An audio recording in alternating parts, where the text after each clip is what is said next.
Hello, friends. A very warm welcome to another episode in Economics Optional Paper 1 on Ansarkari, where we are again picking up those crucial questions which you have not seen till now. And again, we are raising the bar in terms of understanding. You can make your own notes. One can also write, revise, and revisit and try to see that how one can write with more objectivity and how one can have a fluid knowledge in their mind, which can help them to get a good score. Simple question we can see in front, that is right for and against FDI in retail trade of India. The question coming up in 2014, 15, and 16 time period when there was a big debate, and the Modi government was in the picture, or was about to be in the picture, one should say. So foreign trade, foreign direct investment in the retail trade has been a part of policy debate on concerns regarding competitiveness of debates at the domestic sector and potential distortion of the market mechanism with entry of foreign players like Walmart. I think very simple and a very diligent beginning of the answer, not a problem. And directly jumping to the point, four arguments are: attract greenfield investments, can't contribute to creating capital assets and countering and contributing to economic growth. Because when we are saying greenfield investment, that means we are actually bringing the global products to India. हाँ We ji are bringing innovative products, we are building cost competitive products, we are actually changing the lifestyle of India. We are actually bringing, influencing people's lives, basically. Deflationary effect will be there on white goods segments and FMCG goods of daily consumption, with introduction of competition leading to increase in the consumption surplus and thus welfare. Very true point. Introduction of modern technology of production, raising labor productivity. You can say all kind of assembly segment and all kind of retail management practices will be there. Uplift agriculture sector growth with the rise in demand for food grains used in production, doubling farmers' income and dividing share of food. I think very simple and clearer points are given in favor. In fact, you have already written, but then employment will be a very major factor, both direct and indirect. That is an amazing point, an amazing factor with some one or two data. Against argument, the risk of loss to the mom and pop local shops with the rise in debt burden it will disrupt the traditional unorganized market. हाँ जी Indian retail market is maximum unorganized, and it is one of the largest but one of the most unorganized markets in the world. Short-run disruption with entry of new market players in the supply chain, concerns with single brand retail as pointed out by Competition Commission of India. Normalization of rules and regulations like e-commerce framework. FDI in retail must be in consonance with the capital account convertibility and movement to full convertibility. I think अच्छा लिखा, straight लिखा, direct questions देने की बात की, simplicity भी लिखी. ये मुझे याद है, ये क्वेश्चन उस समय का है जब रिलायंस की बात होती थी. रिलायंस भी रिटेल में आने की बात कर ही रहा था, और उसके बाद एक तरफ हल्ला मच रहा था कि बड़े बड़े एमएनसीज आ जाएंगे और एफएमसीजी ग्रुप्स आएंगे, and then they will be completely breaking down the traditional structure of India. तो जी ठीक है, I think well addressed and अपने आप लिखा गया, बिना किसी सहयोग से लिखा गया. तो it is complete 90% I would say completely on track. One और टू, जैसा मैं हमेशा कहता हूँ कि कोई पॉलिसी उस टाइम जब हम लेने की बात कर रहे थे पार्लियामेंट में, जो कोई बात की, बस उतनी सी बात लेके आ. How did railways contribute to the economic development in the pre-independence era? Very important and an oft-repeated question, but we will take it. Introduced in 1853 for the first time in colonial India by British to fulfill their objectives, the secondary impact later included contribution to Indian economic development as stated by Irfan Habib. Okay. Contribution to India's development. Let's see. Sustainable and affordable mode of transportation on long distance made possible. For example, Mumbai to Kolkata travel time reduced few days, the more than a week before. Uh, facilitated regional trade regional trade and foreign trade. For example, commercial crops export from Ganges Basin increased with the rail freight service by 5 times. I like it. I like it. Technology transfer that benefited the coal mines, as coal was the fuel for trains in Rhineland coalfields. Developed migration pattern in industrial and agriculture clusters for employment opportunities made accessible. I think point number 4 is very good.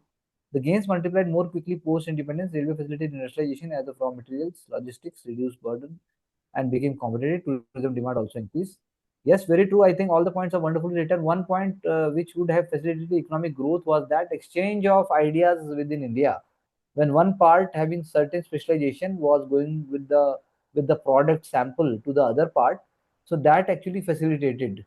एक element, एक point आप ये लिख सकते हो कि कैसे cross cultural जो इंटीग्रेशन हुआ इंडिया का जी रेलवेज की वजह से, that actually brought down the cost of the goods which were not actually present in that area. और उससे कॉस्ट कम होने की वजह से हुआ क्या, ओवरऑल इकोनॉमिक ग्रोथ, और जो आप कह सकते हो जो ओवरऑल इकोनॉमिक सिनेरियो था वो ठीक हुआ. बस एक ही पॉइंट आप ला सकते हो. So the beauty is that you are all bringing on your own. You are trying to bring as simple as possible, And only thing we have been again and again asking for is that, if possible, bring one or two name, one or two data. That's all. Ji. What was the impact of policy reservation in favor of small scale industries in India during the post independence but pre liberalization era? Question कैसे बना? What was the impact of policy reservation in favor of small scale industry in India during the post reservation Post but independence but post pre-liberalization. independence but pre liberalization era? Okay, fine. Hmm. I think well done. Small scale industries in India are the genesis of large, ठीक बात है, 6 crore MSMEs, ठीक बात है, allowed buoyancy of growth without the fear of competition from large industries. Paper industry in Bengal became net exporter. Reindustrialization of cottage industries, specialization of potential GI tag products, handicrafts like Kanjivaram sarees, ठीक है. Government credit support through interest subvention scheme led to women participation and empowerment and increasing labor force participation. बिल्कुल सही बात है. Pickle papad industry. Command area development program ensured availability of prerequisites at one place, increasing commodities of scale. Okay, wonderful. Therefore, the employment rate grew at 2.1% per annum, and improving the income generation capacity, credibility of small industry, but the scale of production still remained limited post-liberalization. That made them globally less competitive. The share of small-scale industries still continue at 80% in MSMEs with limited conversion rate to medium and large-scale industry. So you want to say that limited post, अच्छा बाद में आपने post liberalization से इसको end कर दिया. I think ji. very comprehensive. More ideas are visible, more clarity is visible, more structure is visible. To the point answer is there.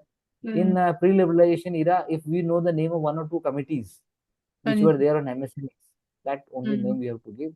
And you can just talk about, how they were attacking actually the overall growth. या MSME कह लो, मतलब MSME बोल रहा हूँ, poverty को कैसे आप basically challenge कर रहे हो. जी. ज्यादा तो नहीं कर पाए लेकिन कर तो रहे थे. हम्म. Why did the socialist order fail and the country had to resort to market economy system? I think wonderful question.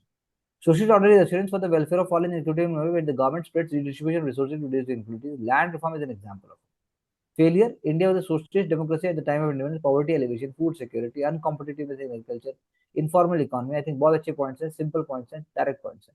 Limited government capacity and borrowing resources. चलिए आगे चलिए.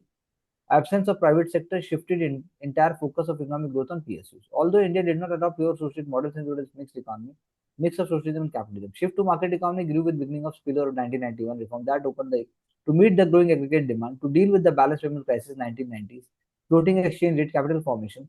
The elements of socialism still exist and to match the demands of inclusive growth along with the crucial role of market transparency. I think अच्छा लिखा, लेकिन वही बात है कि मार्केट इकोनॉमी में जो कॉम्पिटिटिवनेस आई, मार्केट इकोनॉमी में जो जील आई, मार्केट इकोनॉमी में जो रिस्क टेकिंग कैपेसिटी आई, जो इनोवेशन आया, जो एक सेल्फ ग्रोथ और डिग्निटी की बात आई, वो सोशलिज्म में मिसिंग था. जी. Socialism is uncompetitive. सोशलिज्म में आप कुछ करो ना करो, आपको मिनिमम मिलेगा. आपको ज्यादा करने का इंसेंटिव नहीं है. आपको फ्री एनिमल एनिमल जो इंटरप्राइज होती है, जो जिसको आप बुलिश बिहेवियर कहते हो, उसका कुछ नहीं है. जी. तो ये यहाँ पर हो गया. बस ये इतना सा बात लेके आना. आई थिंक बाकी बहुत अच्छा लगा. जी sir. So I think take away मैं अगर कहूँ तो questions are more clearer, questions are more structured. आने लगा है पूरा, पहले से स्ट्रक्चर बहुत सिंपल हो गया है और भी ज्यादा. एक आध फैक्ट्स की जहां तक बात है, यूनिक फैक्ट्स वो हम जनरेट करेंगे, लेके आ रहे हैं.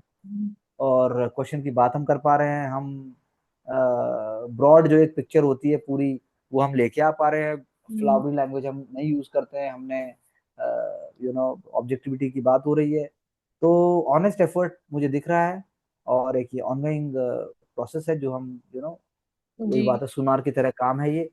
इसमें लोहार की बात नहीं है. लोहार पीटी था, हमने एक बार में लोहार का काम करके पीटी को हमने क्रैक कर दिया. तो अब आप बताओ, आपको क्या लगा खुद सुनकर? सर ये कि थोड़ा सिंपल तो हो रहा है बट मेरे को अभी जैसे मैं डेली लिख रही हूँ तो मेरे को इतना मेजर चेंज नहीं लग रहा है. सोचने पे मेरे को इजी हो रहा है. ये एक मेरे को मतलब पॉइंट जो मैं नोट कर सकती हूँ. बाकी तो यही है सर कि उसको सिंप्लीफाई करके लिखते जाना है थोड़ा सा डेटा पे और सर्च करके कि कमिटीज कौन सी थी. बाकी जो हाँ, डेटा वो हम नोट कर बनाने लेंगे वाला बाकी. है. वो थोड़ा मतलब वो मैं उसको लेके आने की कोशिश कर रही हूँ आंसर्स में. नहीं, उसको मैं भी लेके आऊंगा. I am also working on these areas and I will be more. धीरे धीरे मैं जैसे बड़े बड़े एरियाज तो डिस्कस कर ही रहा हूँ, मैं उसके बाद और जी. स्पेसिफिक्स पे आ जाऊंगा. तो उसमें कोई बड़ा वो नहीं है. हम्म. लेकिन मैं आपकी जानकारी के लिए एक बात बता दूं, जब भी आपको कंपेयर करना हो, एक आंसर, एक दिन का आंसर, उसके 5 दिन पहले का आंसर, जी. हाँ. तब हाँ. आपको पता चलेगा कि क्या से क्या हो गया. हाँ जी. So this is one हाँ of the मेरे. ways. हम्म. कोई बात नहीं, तो we will continue the journey in the same direction like the way we always believe, because we are not saying that we want to conquer the whole nation. We want to continue, and we want to create a kind of a positive legacy where learning, where sharing, and where giving time to your life dream becomes easier, and it is no more merely a chance. We are not believing in the fact that there is something called completely called chance, because chance also is based on choice. Hmm. So that is what actually we are inculcating through work, and through merit, and through completely diligence, and also I would say behavioral, and also and also I would say administrative acumen, which is very much important for this examination. So thank you very much for being with Ansarkari. It's different courses, it's different plan of action. Every moment is dedicated towards sincere aspirants and their success.